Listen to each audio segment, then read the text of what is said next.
So yeah, what the whole truth is just basically we just gisting with like some of our faves. It's like nothing too controversial, nothing too.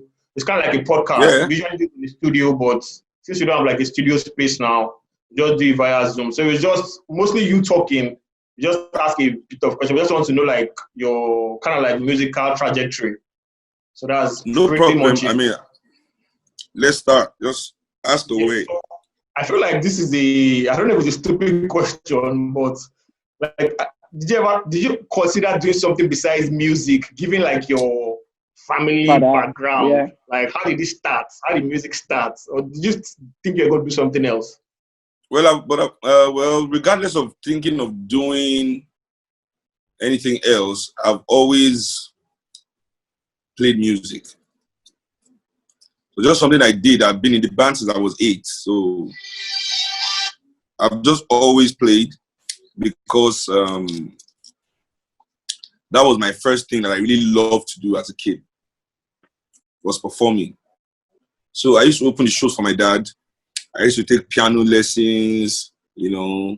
Then after I started doing sax lessons and things like that, you know. But in high school, sorry, my phones are usually on silent. But in high school, you know, I really love economics. I was thinking, I'll grow up and be an economist. So I'm going to grow up and still be waking up early in the morning. Never. When will it end? Where will it end? The constant struggle. You know, so then I was also really good at sports. I used to represent my school at football. And I was thinking, I'm going to play football. What position did you used to play? Yeah. Well, I got into the school team pretty early. So when I was in junior secondary, I was playing for the senior team, but I was playing left back. But in the junior team, then I was the captain and left forward. You know,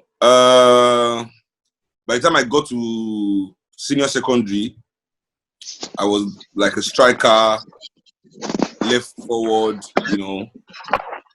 But I only played defensive role for the senior team for a couple of years while I was in junior secondary. And so I was thinking maybe I'll play football, you know. So I told my uncle, who was my guardian then, because I'd lost my dad at this point. You know, when I was just about to I was getting to SS2, you know, planning, jam, what do you want to do, you know, the discussions are getting more serious, you know, about the next step, you know, in terms of education and everything. So I said to my uncle, well, let's just do my Disney. I'm going to play ball, you know, in the UK. So my uncle was like, yeah, man, no problem, you know, at least you're talented enough. You know, even if I have to say so myself, I was quite a good footballer back in my day. Yeah. And my uncle said, but you know that you have to retire at the age of 35. Yeah. and then all the good coaching jobs are taken. And knowing your personality, you'll be bored for the rest of your life if you have nothing else to do after that. And it was kind of true, you know. And he said, and I quote, he said, Pele is right now, he's doing Viagra ads. What? but at least the Rolling Stones are still performing. Fair. So I had to, you know, so I was like, well, it's true. I was like, I'll be a coach. He said all the good coaching jobs I'd already taken. You know, in those days, there was no Chelsea and Man City, you know, that sacked their coach every other year, you know, and guaranteed the good. You know, back in the day, it was the tradition, you know, the coach was not there forever. Like, all the good coaching jobs are taken. So you chose the music pill instead of the blue pill. Yeah, so I decided that, you know, I'll just play music because, like, you know, hell. Fair. So that was it for me, you know, like, this in terms of, you know, but all these discussions happened I was 15, 16, you know, so yeah. So, you know, in my family, everything you want to do, they really start getting you going on time. So it's not until after a while you start discussing your course or what you want to do next. The discussion of, it's true. My family was a discussion of like 3-4 years from like JS3 after my junior YF. That was everything. What do you want to do next? What do you want to do next? Like a broken record, you know? Yeah. So it kind of like helped us to kind of find ourselves quite young, you know, kind of find yourself. You really need to find yourself. You know, so you dedicate a lot of time to that, you know. And that's what I tell a lot of my friends now. Like me, I'm not a really like huge commercial artist that is, you know, getting all this brand money and all that. But I'm successful because I've been working for a long time. That's what I tell all my friends. I'm like, me, I'm a working class musician. I'm not a celebrity musician, you know. Everything I have, I've kind of like piled it up over time. Over the years, You know, I'm 37 now.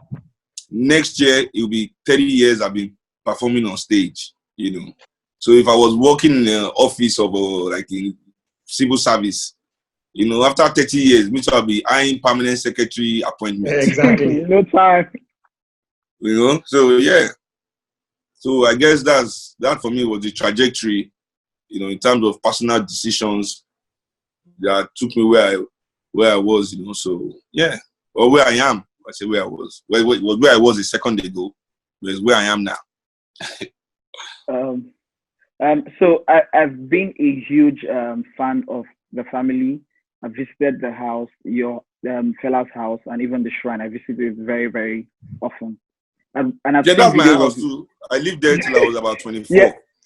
Okay, fine. And the joint upstairs is really, really nice. So I've seen videos of you performing like really, really young. And I'd like to know like how was the process like growing up in that environment where music was like everything? Growing up with the band, performing with the band at that very early age. How was it growing up there with music surrounding you at the time? Well, you know, those were really like precious memories,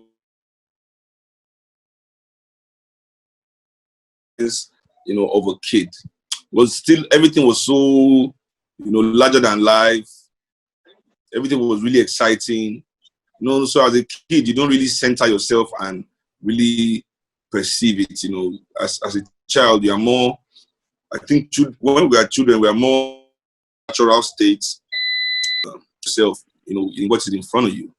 So for me, I think that gave me a really good experience with relating with people, sorting out facts from bullshit, you know, sorting out fake from real. Because growing up with my dad was like that. You know, in our house, there were like maybe 300 people or something living with us. And none of them were related to us. You know. But my dad believed that his house was for anybody that needed somewhere to stay. So if you just came there, he'd give you somewhere. So we were staying with all these people. And the community, you know, so you're constantly navigating adult life as a kid, you know. And then mixing with my friends in school was, for me, kind of boring to a certain extent, because I had to like bring them up. Like, come on, you guys are kids. This is not how adults behave. Yeah, sure. I can imagine. You know, because my dad also, Kalakuta was a no holds barred experience. You got exposed to what you got exposed to, you know. If you're looking for it, you surely will find it, you know. Were you ever starstruck? Did you ever see like any star that came and you're like, oh, this person? You know, a few stars came around. I think Shabba Ranks was the biggest one when I was young. That came to see my dad, and I was like, well, because I was like 11 when he came, so I really like understood, yeah, you know. But many people had come to the shrine that, you know, I was just too young to know. My dad died, I was still 14, you know. That's why when I see a lot of young people like trying to farm my dad, you know, fella, shrine this, shrine that. I'll just be looking at them like this. Shut your ass up. Me, I was 14 when fella died, and I'm 37 now. Where was your 14-year-old ass coming to the shrine that you don't see? Just be quiet, you know, but you just leave them, everybody to talk their story. Everybody has a story. Yeah, anybody below 50 in Nigeria today probably did not see my dad, you know, or probably never visited. Maybe he saw fella somewhere, but he probably never visited the shrine. Yeah. I never went to the shrine, but I saw fella live once at Lekki Beach years ago. I was such a child. 92, Lekki Sunsplash. That was a big show. We don't old though, Sha. Yeah, that's life. Such is life. So transitioning from that style of like being surrounded by music to taking charge of the band, the Egypt 80, how was that? You see, that's what I didn't say like surrounded by music.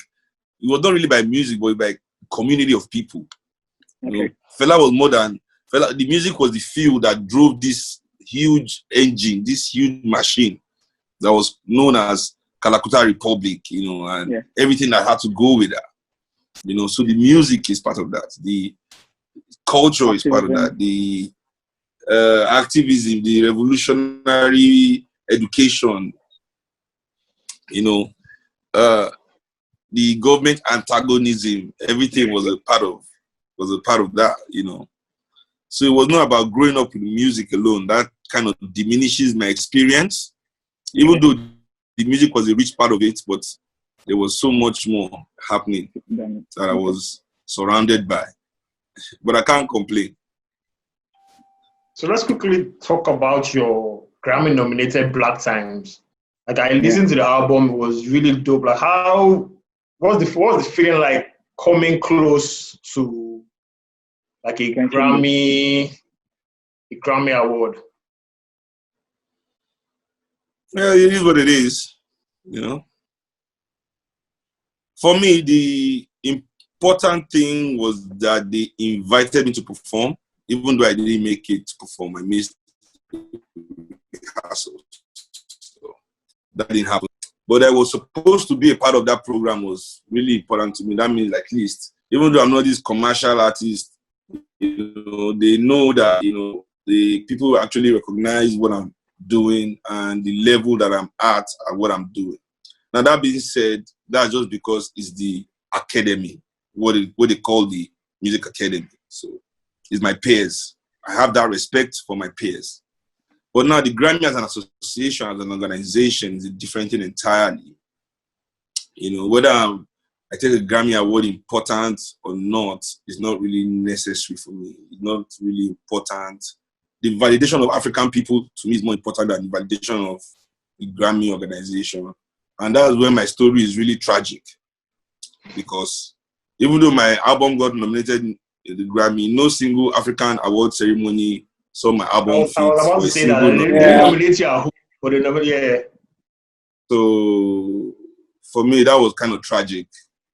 But it is what it is. That's what I always say. Like I said, as our producer said, we should not ask any political question. But like, I'm like, how can we be with Seun Kuti and not get the sacks? We have to get the sacks. Because me, why do you think? Because I'm like a fan of like all this community, Black Lives Matter movement, and all the kind of things. Like, why do you think Nigerians don't have like a revolution culture coming together and, you know, talking, as in going against like the establishment? It's because for 40-something years or 50, let's just say 50 years, the entirety, 50 what years now, how many years now? 50 years of Nigeria existence, 60 years, for maybe 55 years, we've been completely excluded from political discussion, from the political environment. You know, in military, it was against the law to associate. It was against the law to form political associations, political parties. It was against the law to put up any kind of political organization to represent the people, to educate the people. So when you're in a situation like that, it creates apathy. And this, our new republic, is quite young. It's maybe how old? 1999 to 2020, 21. The children that were born then, some are not even allowed to drink in some places, in some states in America.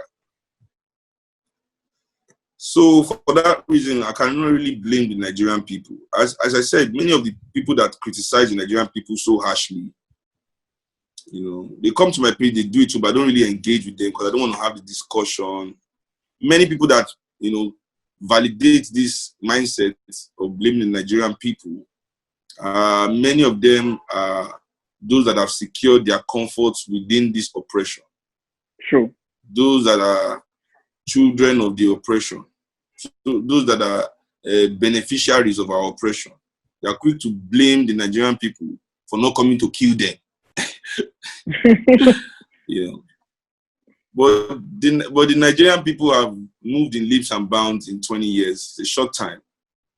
I always commend their political astuteness with the options that they've been given and the ability that they have to at least start getting into the conversation. At least they're not interested.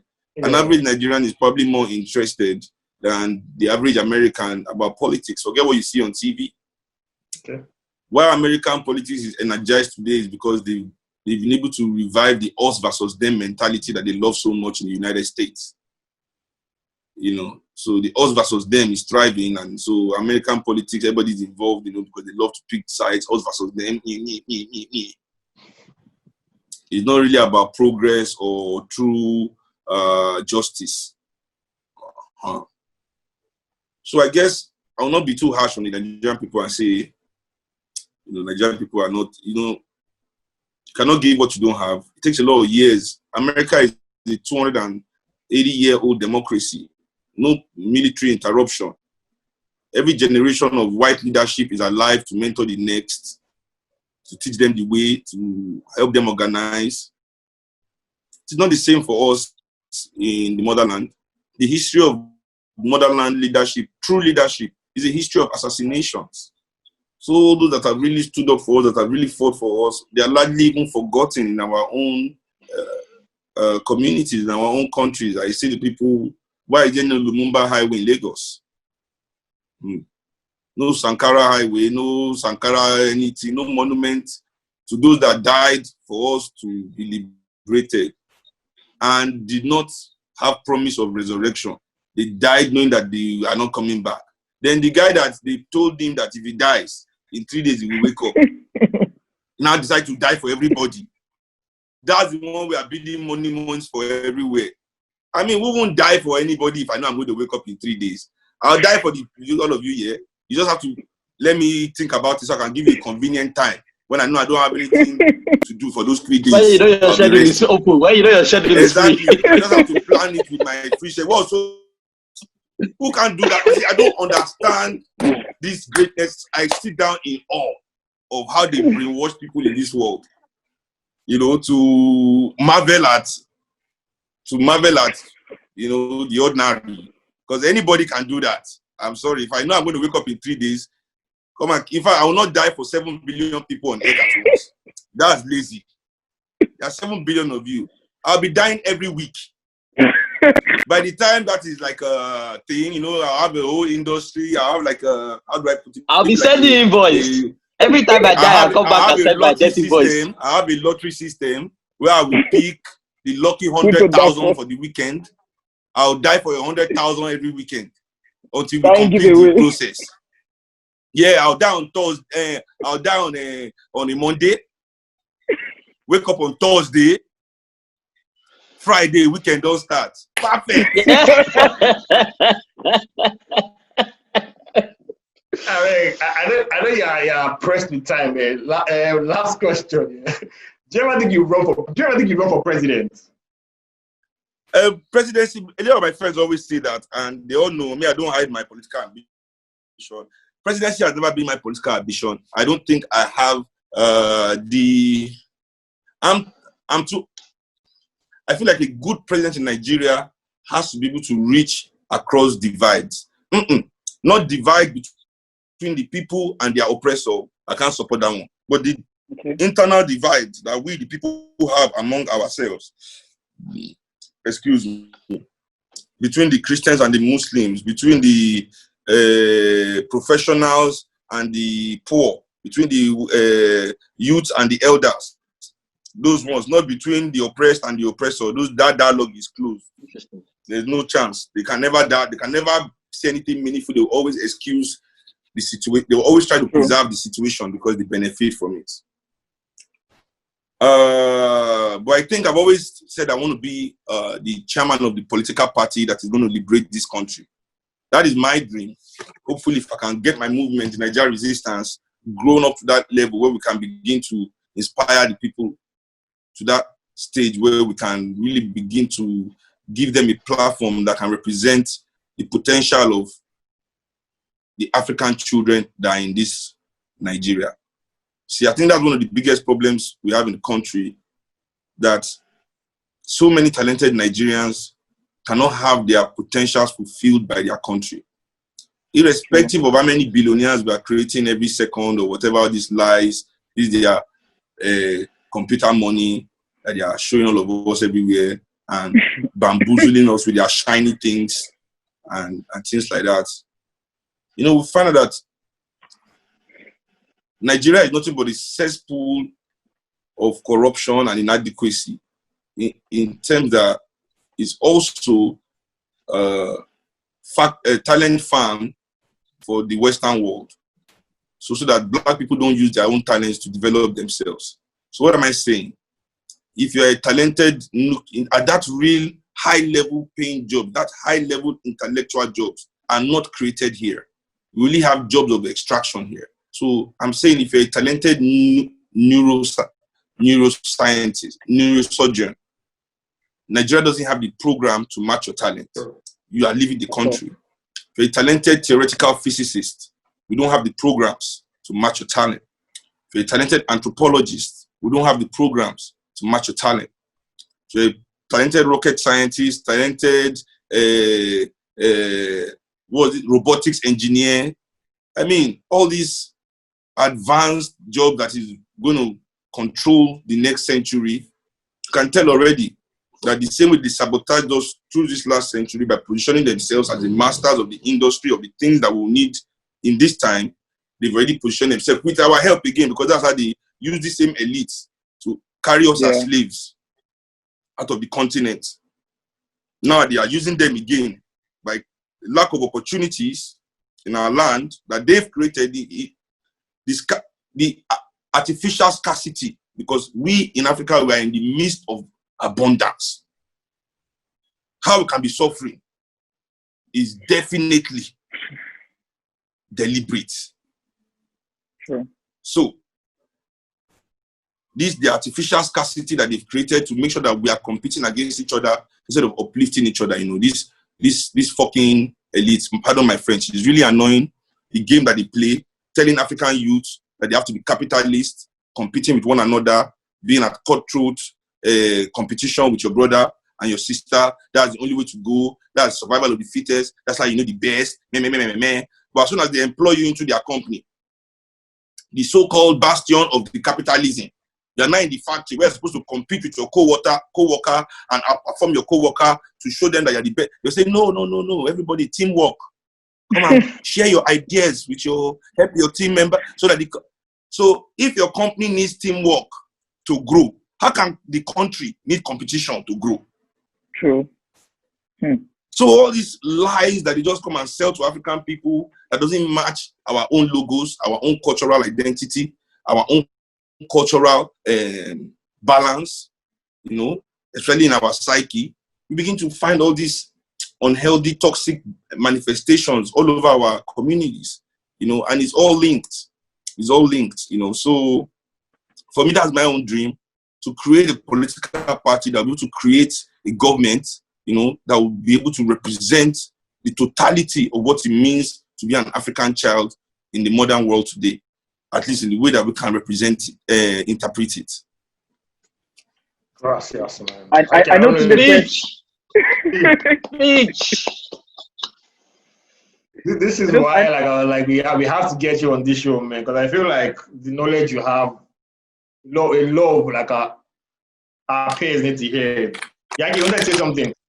Yeah, I was going to ask one final question. I know Tunde said that was the last question, but where do you move from dropping an album that got a Grammy nod musically? What's the next thing for you? Listen, I'm writing my next album now. Okay. Sorry, I'm eating some fruits. I'm hungry. Carry on. The child will go.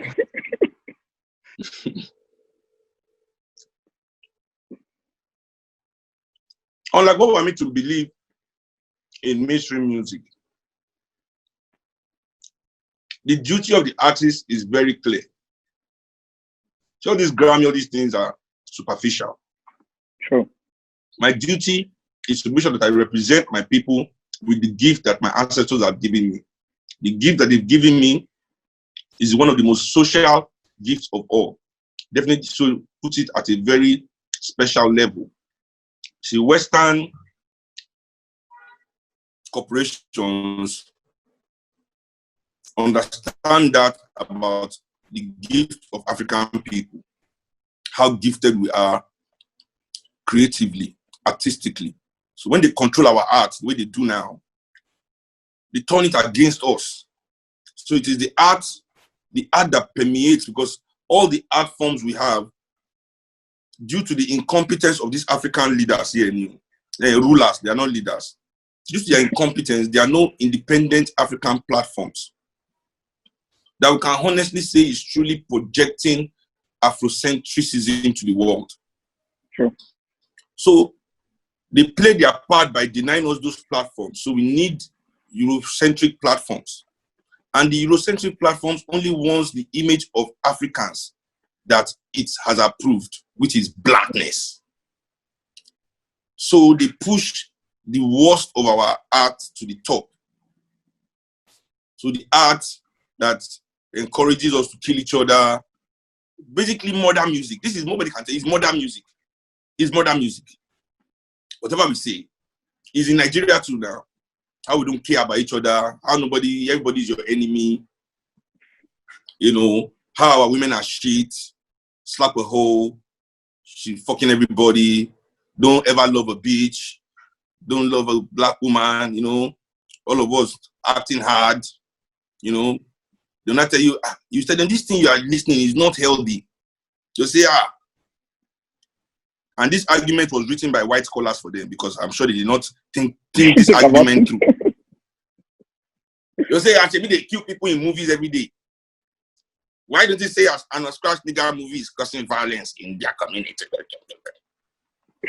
I say because nobody watches their favorite movie 5 times a day or 2 times a day, safe. But you listen to your favorite song 25, 30, 50, 100 times a day. You'll be in the bathroom humming it to yourself. There's a different relationship between man and music than man and movies. That's true. That's so true. You can watch your favorite movie max 10 times a year. Can you tell me how many times you listen to your favorite genre of music and all whatever it encompasses? It's a different relationship.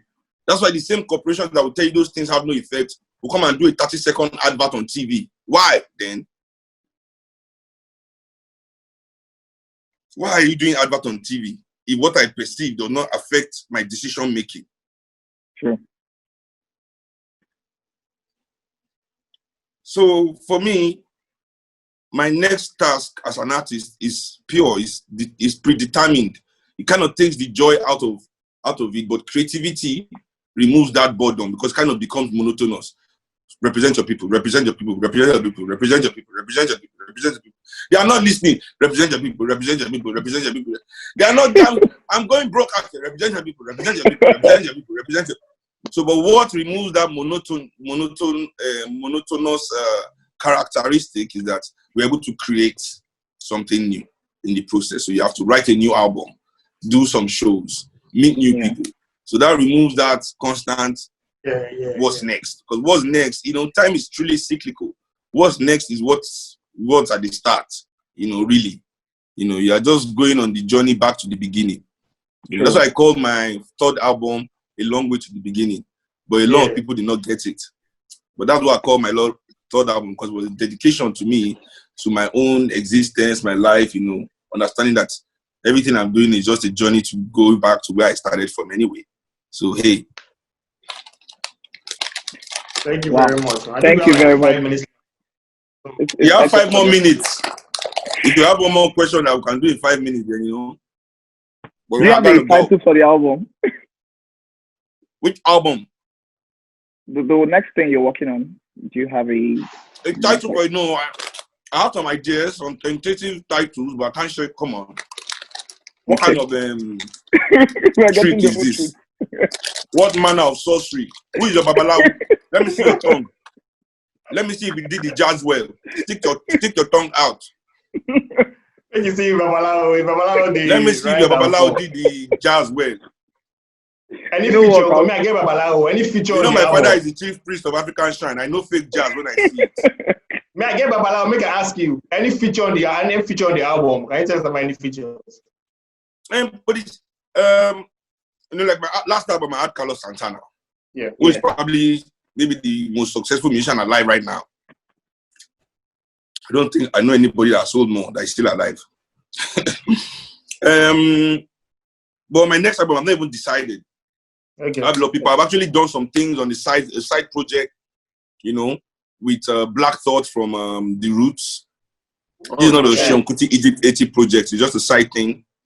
We don't know how we want to put it out yet, but it really sounds exciting. But we're just like taking our time with that because he's my homie. So I do things like that a lot, I feature with a lot of Afrobeat bands too, like proper Afrobeat bands, not your Afrobeats. They're just trying to use the one with the S. But like Afro. Actually, also Afrobeats too. I had a song with the band that was supposed to come out, but then he had this issue. Yeah. So we kind of like say, okay, stall it until everybody knows everything. My career cannot survive being the friend of a guilty rape suspect. You can't survive it. Just wait with the music, bro. Is there a reason why I'm not that liked? Is there a reason why, like a lot of Nigerian artists don't feature you? Is there like an accessibility? No. Actually, I have a song coming out with Vector. I did a song with Shanks. With Adekunle. Who else? Adekunle Gold. Adekunle Gold. Yeah, I was going to remember that. That's what I was going to remember. So, Jidena is our brother, but he's Nigerian American. Yes. Nah. Yeah, so yeah, I mean, I was on Jidena's album, exactly, so I'm always open for a feature, but I don't want to, unlike most people, I'm really from an Afrocentric worldview. There's power in words. There's power in what I project. So I don't really want to put out a song that, belittles women. You can do a fun song, but I don't want to really about African people, I don't want to say things like it's hard not to kill niggas. It's like a full-time job not to kill niggas. And then say that's not some kind of demented shit happening. I'm sorry. This is no longer entertainment to some certain extent. So yeah, so for me, I'm down. I mean, and an artist's trajectory is his trajectory. We can meet at some point, in our life, do a track, do whatever. It doesn't define my career or your career. But at least we have to find common ground to be able to do something. And also, I don't want to sing about music to people that they are rich and they are poor and I'm rich. What the fuck is that? I don't want to feature on that song, If you want to toast a fine get together, yeah, let's do that. I'll listen to that one, man. Toasted a fine girl. Abi? All right, thank you very much, man. It's been a real honor, man. Yeah. Just